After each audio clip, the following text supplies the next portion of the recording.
This morning, we have a number of people throughout Oregon, but also as far away as Arkansas this morning who have joined us. We are the Business Recovery Center. We were actually founded because of the CARES Act. Money was given to Washington County to set up one-on-one business counseling. All of our work with you is free of charge. It's confidential. You're welcome to ask us about everything from how to write a business plan to how to market online. We're here to help. My name is Kathy BAZAN. I'm your guide on this social media journey that we're going to be going on.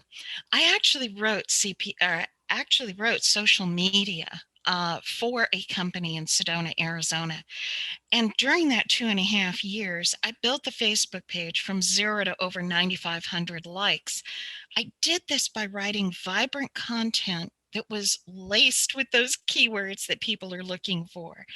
I did not buy ads. I did not buy likes. So you get an idea that I know what I'm talking about when it means to build a social media channel. In addition, I put enough content on our blog for the company that within 9 months, they were actually getting 100 organic hits a day. That means they weren't paying for these people to find us. They weren't finding us because of an ad. Company sales increased and they had their 3 highest sales years in a row. Okay, what's a blog? I get this question all the time. A blog is actually a contraction of 2 words, web and log. If you think back to the TV show Master and Commander or Mutiny on the Bounty, you remember that the captain of the ship actually would handwrite in a log that said where the ship had gone, geographically, what lines of latitude and longitude the ship was on, what it had seen. Were the natives restless? Were the natives trying to kill them? So that other ships' captains could read that journal, that log, and find out where to go and where not to go. Of course, if you go forward in time to science fiction and James T. Kirk, you remember he would start out every episode almost with Captain's Log, Stardate, yada to yada. So that's what a blog is. Now, a blog actually is a word that is used as several different parts of speech. So if you're using the word blog as a noun, that's a person, place, or thing. The term was coined in 1999 and is short for weblog, as I mentioned. It actually defines a location on a website or a page on a website where information is stored, specifically an organized encyclopedia of all your social media. Blog can also be a verb. It can be an action word. So when you say, I am going to blog, what you're saying is you're going to research, write, and post content on a blog, which is a noun. Blogger is a noun. It's somebody who writes content for a blog. And blogging is a verb. Technically, it's a gerund. It is an action form of a verb that refers to the act of writing or posting on a blog. I know you're thrilled, but if you understand that it's the same word used various ways, you won't get thrown off. More terms to know. When I use the word content, I want you to know that that's an inclusive term for all the words and the images that you're going to be putting on your website and your social media. Google actually does a word count on your content. So if your content doesn't have 300 words, Google has the right not to index that content, meaning that other people can't find your content. But in addition, Google grades your content for correct word usage, grammar, spelling, and mechanics. Yes, you are back in 8th grade English, and that's where we are, kids. You've all been warned at this point that you do need to write at least an 8th grade level. If you write above that, terrific. The average American reads at a 4th grade level, and that's according to Dr. Fitzhugh Dodson, who is a psychologist. A Hyperlink is kind of like a wormhole. A wormhole in space transports you quickly from one side of the galaxy to another. In our space, the internet, a hyperlink transports you from what you're reading to the source material that you're quoting. So it might actually be a link that leads to an article on the New York Times, the Christian Science Monitor, on another website, where you're pulling information from them and citing why this is an authority to be believed. Underlined words in blue are often hyperlinks, but you probably already knew that. The times, they are a changin'. Sorry, Bob Dylan, I had to use it. Just as fashions change, so do which fonts are in and which fonts are out. At the beginning of the internet, almost everything was written in Times New Roman. And Times New Roman actually dates back over 150 years to typewriters, newspapers, other communications in print. So the internet started using Times New Roman because they figured people would be used to it. It would feel like an old friend.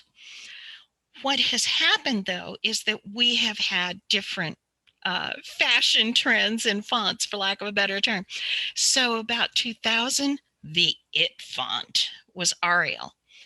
About 2005 or 2006, the in font became Verdana. And now, of course, we've got other vertical fonts that are very much on trend. Futura PT is one of those. The reason that people are moving away from Times New Roman is that Times New Roman actually has serifs. Those are the little parts at the top of the letters and the bottom of the letters that hang over and invade the personal space of the letter next to them. As people get older, their eyesight declines and the ability to read serifs actually declines. So that's why smarter people who are putting content on the internet are using a more vertical font that doesn't have those serifs on it, so that it's easier to read for somebody who's middle-aged or older. It's a kindness to them. It's also a sales reason. Often if people get to a site where they can't read the font, they will go on to a competitor's site. So you need to understand that. One other quick thing, there are a lot of different fonts on the internet that are actually copyrighted. You can't use those unless you get the permission of the copyright holder. So just because you downloaded something from the internet doesn't mean it's free. Check it out before you start using it. All right, there are two places to put your blog. Obviously, we've got a thumbs up here. You can and you should host your blog on your website. The reason for that is that Google is looking for you to post new content during any 7-day period on your website and in social media. I did cover this more in depth in the first class. Please feel free to refer back to 101. But if you're not putting up new content on your website, which could be a web page, a blog post, a landing page, and you're not putting up a new Facebook note, Instagram story, or LinkedIn update, Google does not think you're still breathing, unfortunately. So if you have a blog on your website, that's the easiest thing in the world to update on your website. You meet Google's criterion. Your content is a wonderful tool to save yourself time and effort. If you write the blog post, you can then change the title, change the first paragraph, post it on Facebook. You don't have to write an entirely separate article. The other thing that you want to think about and why you want to put a blog on your website is that a blog on your website actually has more weight, more Google juice, when Google is calculating your page ranking. So you're basically getting more bang for your buck if you put your blog on your website.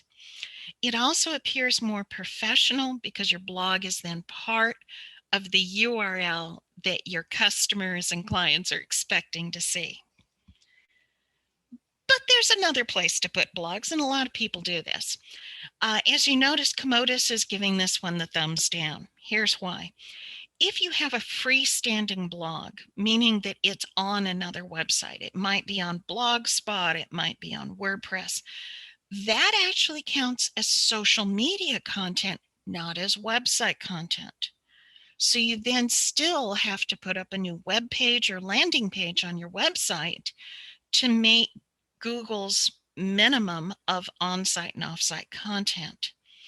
The other reason that you really don't want to be on an off-site blog is that the URL is going to say Blogspot or WordPress in it, which is nowhere near as professional as your company, which might be Breathworks of Los Angeles, or a career counseling site in this part of Oregon.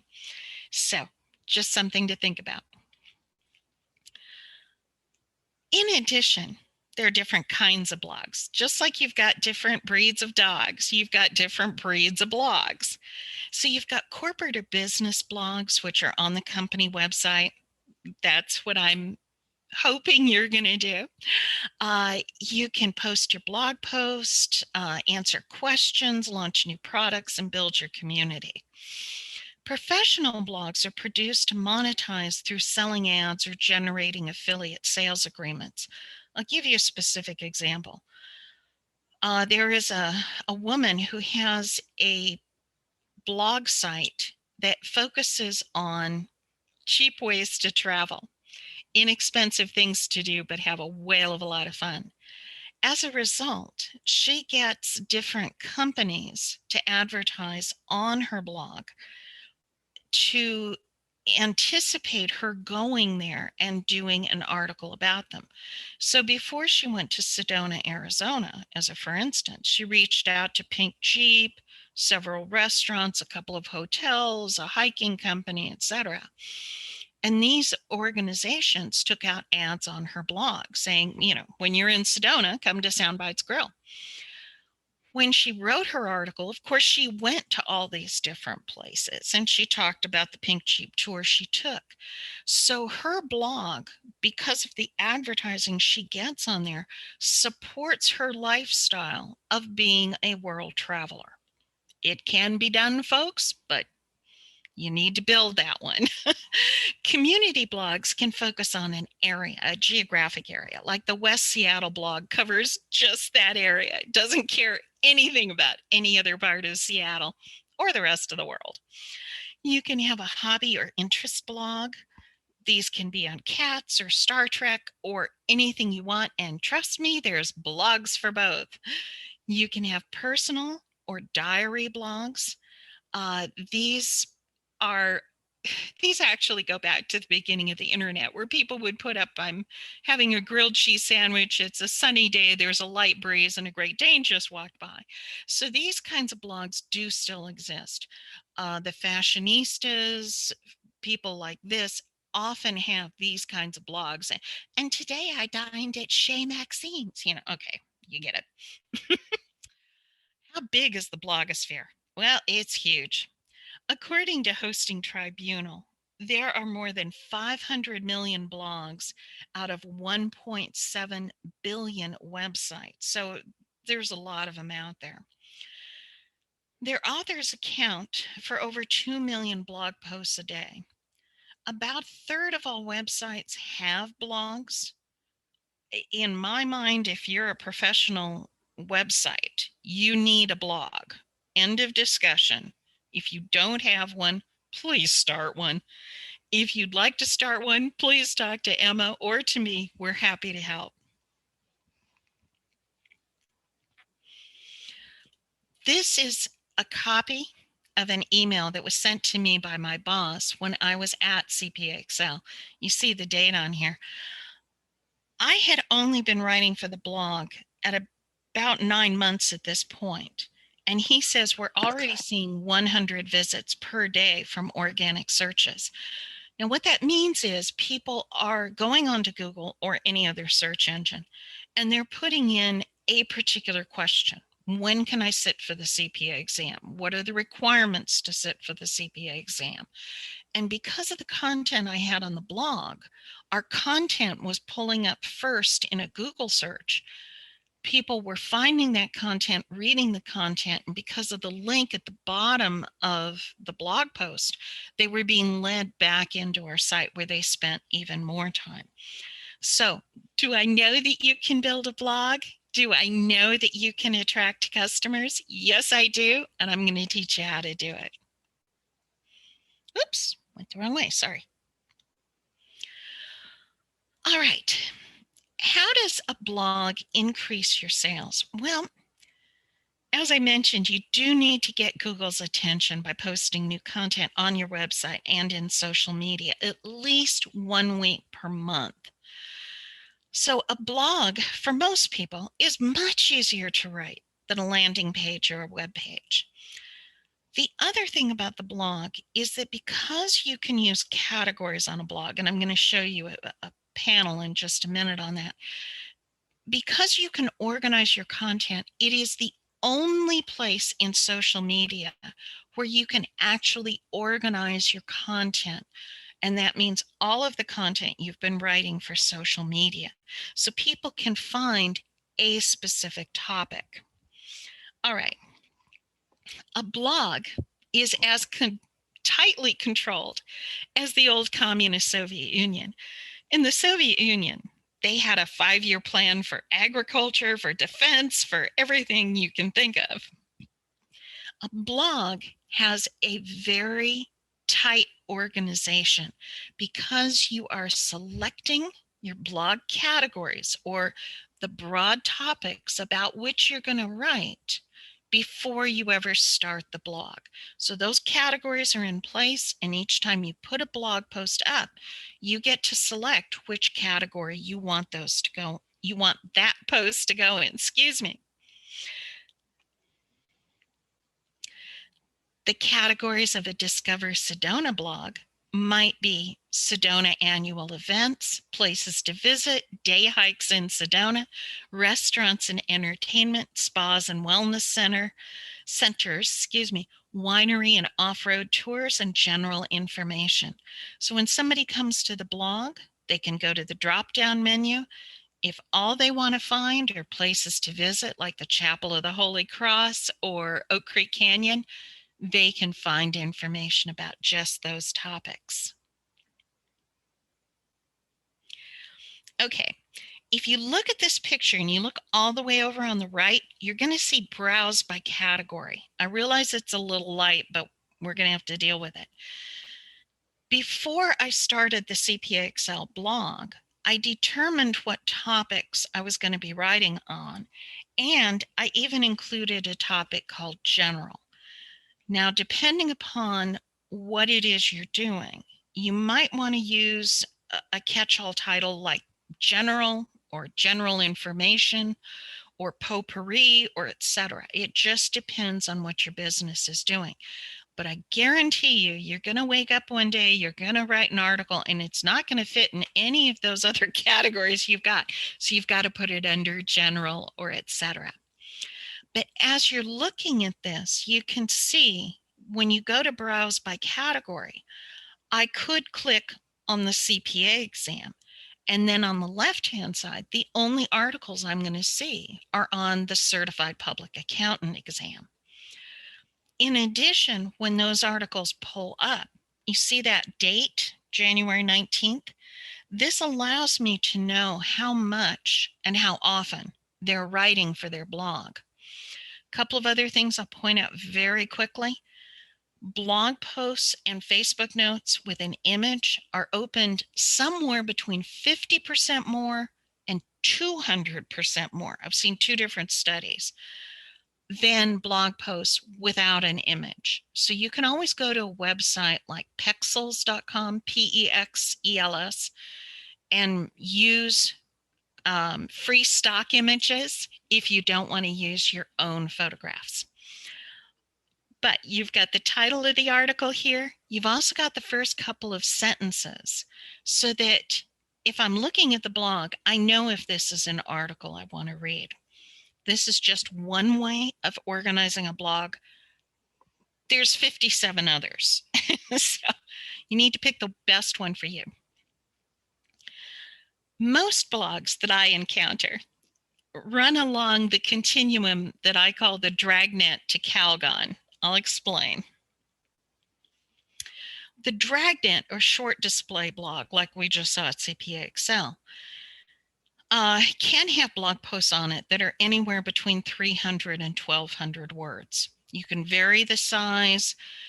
You can change the content. So when I was writing for CPA Excel, I not only wrote about techniques for studying for the CPA exam, I wrote about how to solve different types of problems on the CPA exam. I wrote about careers for CPAs and famous forensic accountants. So you can change that content. You can change the length of your blog posts as much as you want to. But this short form blog displays the first 2 to 3 sentences. So somebody gets a quick idea, do they want to read it or not? This is perfect for people who are stressed for time, like accountants who are working full time and studying for the CPA exam. Again, here's that panel we saw before, that screen capture. So you can see there's just a couple of lines for each of those posts. The CALGON, or long form blog, is the exact opposite.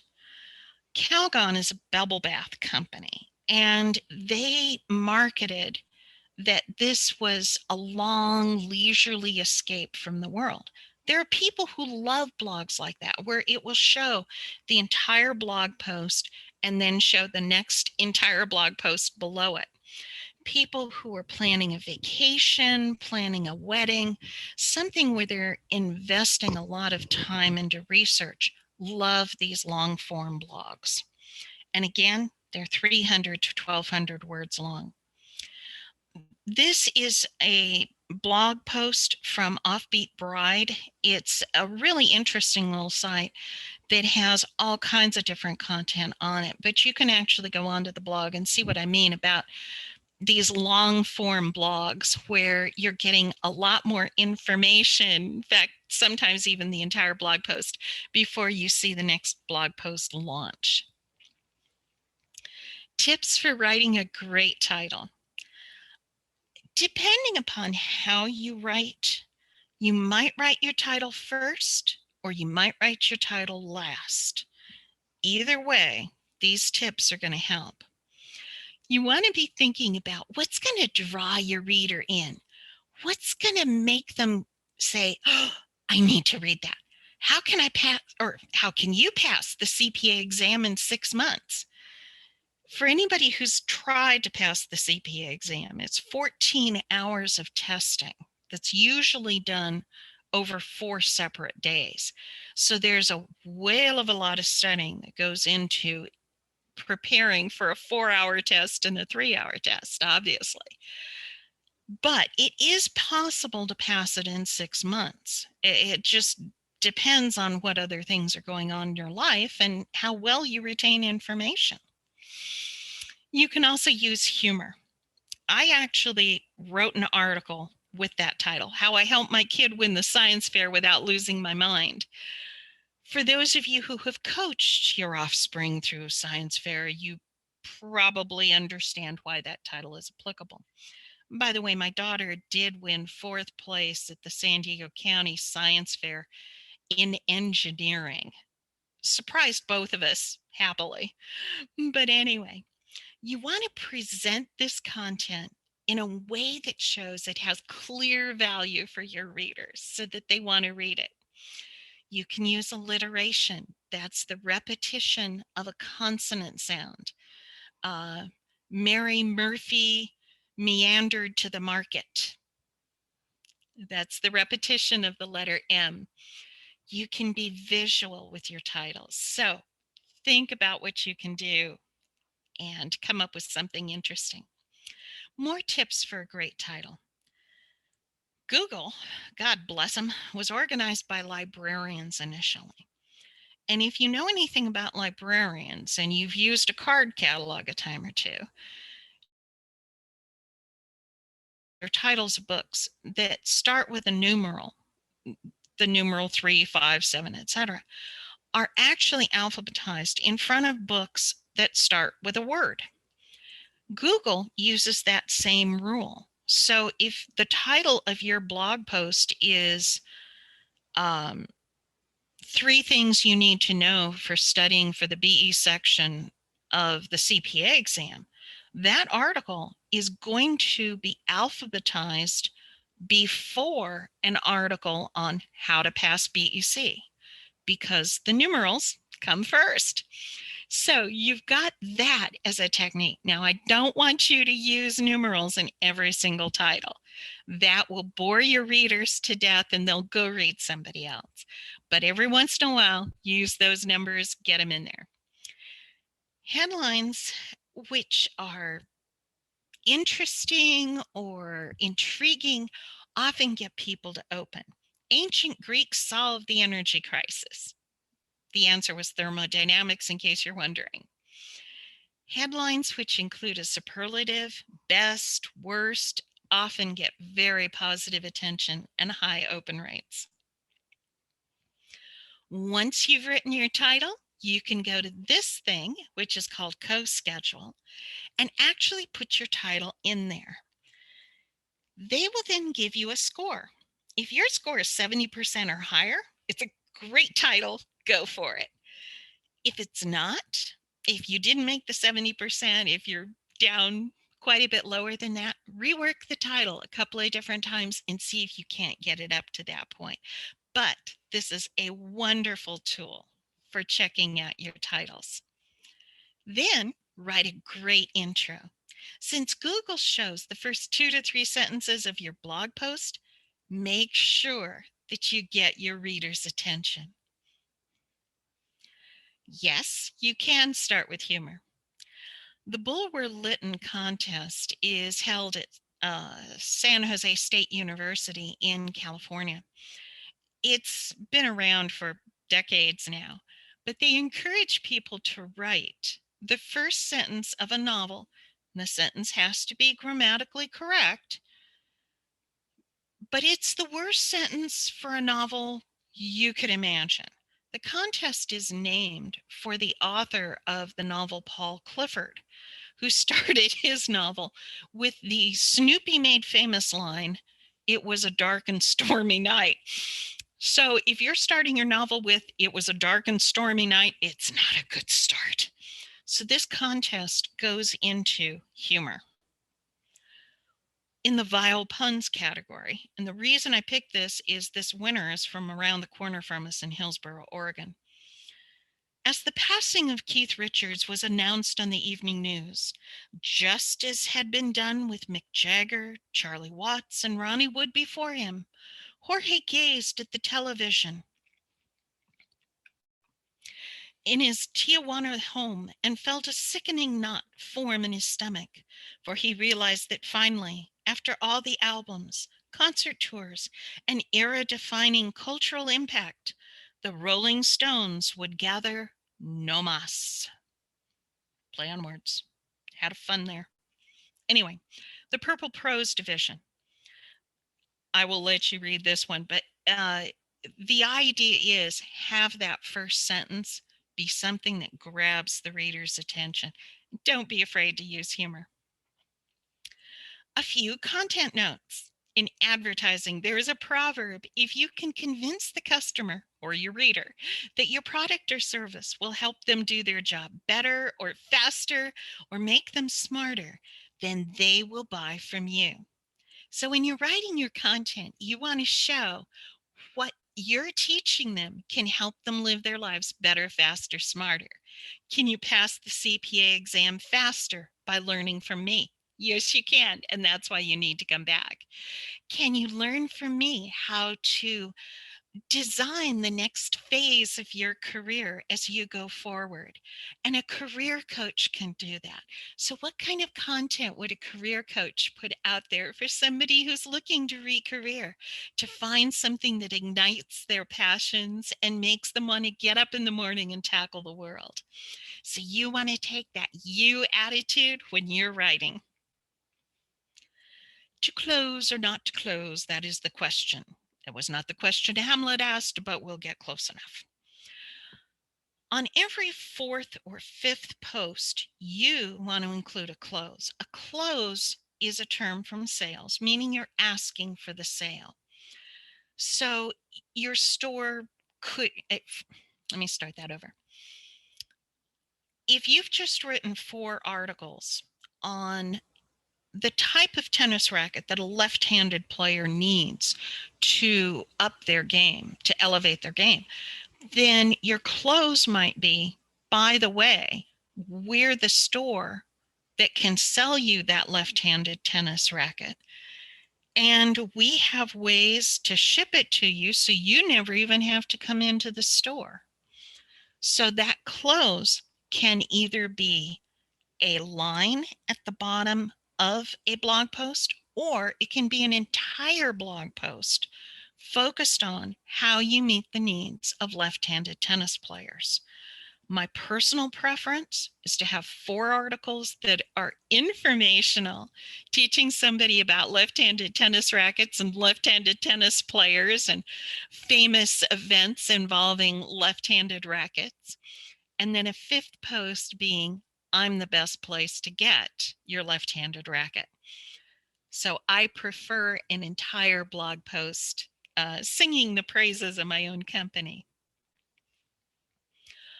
Where can you find inspiration to write? Number 1, if you haven't created your list of long-tailed and short-tailed keywords as we did in our first class, please go back and review that class. If you have questions on how to do it, please reach out to me. I'm happy to help you create the list. Websites such as Keyword Surfer, Keyword Sheeter are absolutely wonderful for helping you build that keyword list and putting it into an Excel spreadsheet. So what you want to do is look at your short-tailed keywords. Those are a noun or a noun cluster, noun grouping. You want to take maybe 2 to 3 of those and see if you could find a connection between them. So if I'm running a music school, my keywords might be music lessons and another one might be piano lessons, Portland, Oregon. I might combine those 2 into the first sentence of my blog post to find the best piano lessons in Portland, Oregon. Look no further than ABC music lessons. See, do you see how I worked that in there? Become an authority. Answer your readers' questions. Think about, what is your reader trying to find out about your topic? What do they need to know about breathworks, which is a wellness modality? What do they need to know about economic development? Whether you're in Arkansas, Washington State, or Oregon State, what do you need to know about small business counseling? What do you need to know about how to apply for a state trademark or a federal trademark? How to apply for copyright? So what can you teach somebody from your wealth of information that will help them once they become your friend, once they subscribe? There's only a 1% chance they're going to go buy from somebody else. So that's why creating great content is a wonderful way to build your customer list. How can you combine your love of art and hiking? Where's a great place to host your wedding? Can someone coach me on becoming a better parent? These are all topics that are going to draw your readers in, depending upon what your business is. You can also search for any local, national, or international events that you want to support. In 2011, as you know, Japan was annihilated. A good chunk of the country was annihilated by an earthquake followed up by a tsunami. At CPXL, we actually had a fundraiser called Jeans for Japan. Jeans were not allowed in our office, but if you wore jeans to the office on a particular day, the deal was you made a contribution to the company's contribution to the American Red Cross. We had a presentation ceremony. A woman from Flagstaff came down to pick up our check. Our CEO added extra money to that, but that became a blog post about how we had raised money to help in the relief efforts. It also became a Facebook note. We got a lot of likes and shares for it because people appreciated the fact that we reached outside of ourselves. We weren't selling all the time. We were helping our neighbors around the corner and around the world. In 2015, Google decided that the internet was the Wild West and they were gonna tame it. So they were gonna play Wyatt Earp with a red editing pencil. What they decided was that if you were going to get onto Google's page one, you had to write at a 12th grade level. That means you're writing in very literate, very educated English. 2017, Google realized that most people can't write at that level, and they brought it down to 8th grade. Don't relax just yet. That means you cannot put a preposition at the end of a sentence. You cannot split an infinitive. It also means that if Gene Roddenberry had been trying to get to page one on the internet, he wouldn't have made it because Gene Roddenberry for Star Trek wrote the sentence to boldly go, which is splitting an infinitive, where no one has gone before, or no man has gone before was the original. Before is a preposition. So he broke two of Google's cardinal rules in one sentence. Record. Had he written that in 1999 instead of 1969, he probably would never have made it to Google's page one.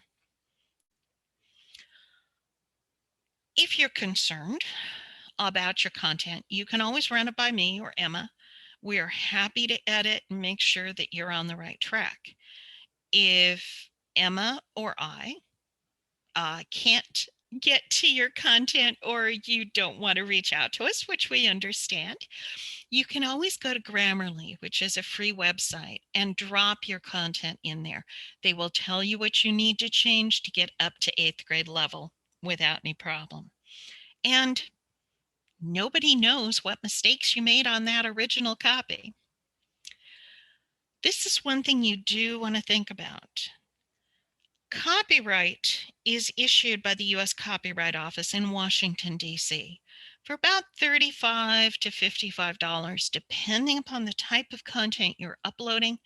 You can get official copyright, and then you can defend your copyright against anybody else who picks up your article, puts it on their website, and doesn't give you credit for it.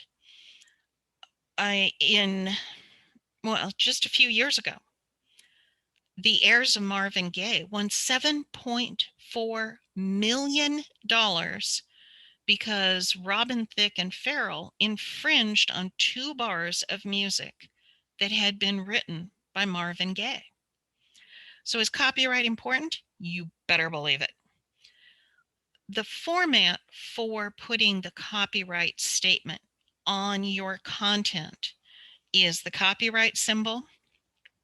If you wrote that content a couple of years ago, you're going to put that date to the current date. So in this case, I'm saying that something was written in 2018. If you wrote this content this year, that's only going to say copyright symbol 2020, period. Bluebird Press, period. All rights reserved. While all rights reserved is no longer required as part of your copyright statement, I do suggest you put it on there. It tends to put the fear of lawyers into people's hearts, and they are more likely to leave your content alone. But you can put that copyright statement on the bottom of every single blog post that you put up. And it should be on your website as well. There are 2 types of copyright. Poor man's copyright is what you and I get the minute we start writing something, but it's not defendable in court. Through the U.S. Copyright Office, you do pay a fee. You do upload it through their online system, and you're actually granted copyright the minute you pay them the money and upload. It does take 6 to 8 months to get that beautiful little letter in the mail that says, ta-da, the clouds have parted, the sunlight has streamed through, and you have official copyright. Ta-da. But you legally have copyright the minute you pay them the fee. All right, your keys to blogging success. Use 2 to 3 short-tailed keywords or 1 long-tailed keyword per blog post. There we go. A long-tailed keyword is an interrogatory. It's a question or it's a statement. How do I find my second career? What is breathworks? Where can I find information on copyright? Or what is copyright? That would be a better question. Use a headline analyzer to analyze the strength of your headline. Be aware that you need to have at least 300 words in that blog post to have Google find it. So sometimes you're scrambling to add an extra paragraph on the end, and sometimes you've hit 400 words without even trying. According to many experts, the ideal blog post length is 600 to 1200 words. That really depends on what you're doing and what you're trying to cover.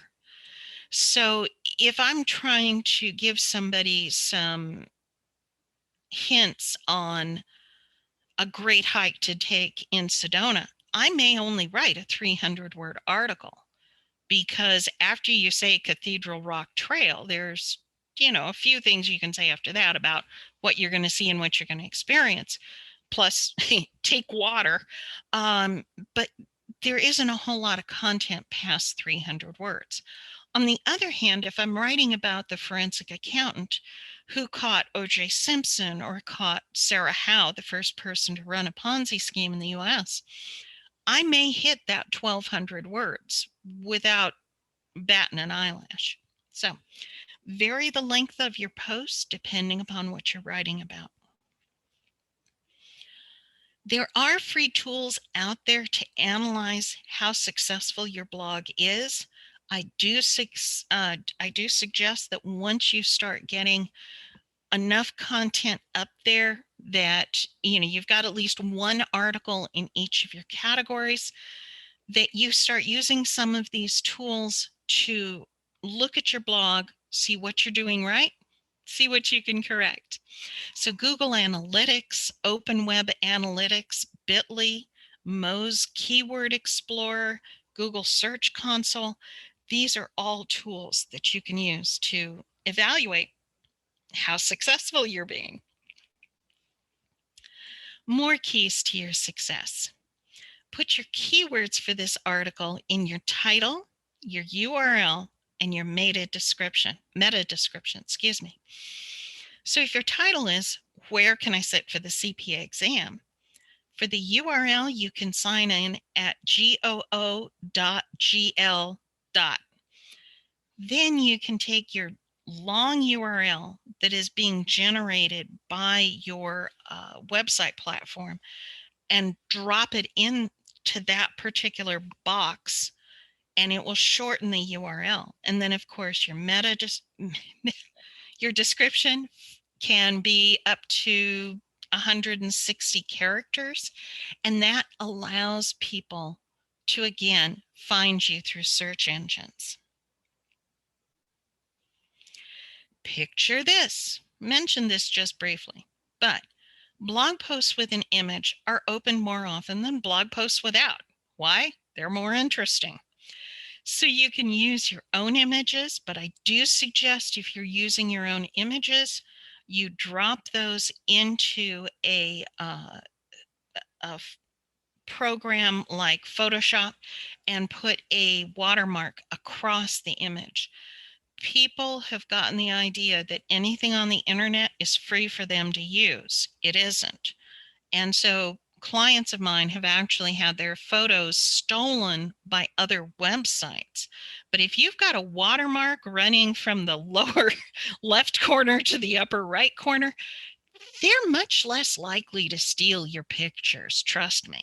So anyway, if you decide to use a picture that was created by somebody else, make sure at the bottom of your blog post, you either say, this image is courtesy of name of organization where you got it, or if you actually wrote to them and got their permission to use this image, you can say used by permission of name of entity. You need blog categories and blog tags. These are actually two different things. They're not synonymous, sorry. Blog categories are listed in your drop-down menu. We did go over this earlier, but a blog tag is specific to that one blog post. It is often your keywords or key points. So tags could include Cathedral Rock Day Hike, Clear Creek Vineyard and Winery, which was the first winery in Arizona to win the Sustainability Award, just in case you're wondering, and Sustainable Winery. So that is a tag that is specific to that blog post. You can add internal and external links, but only if it makes sense. You do not want to add a whole series of links within a blog post because of Alice in Wonderland. People will click on a hyperlink, go off, read that content, and forget to come back and read yours.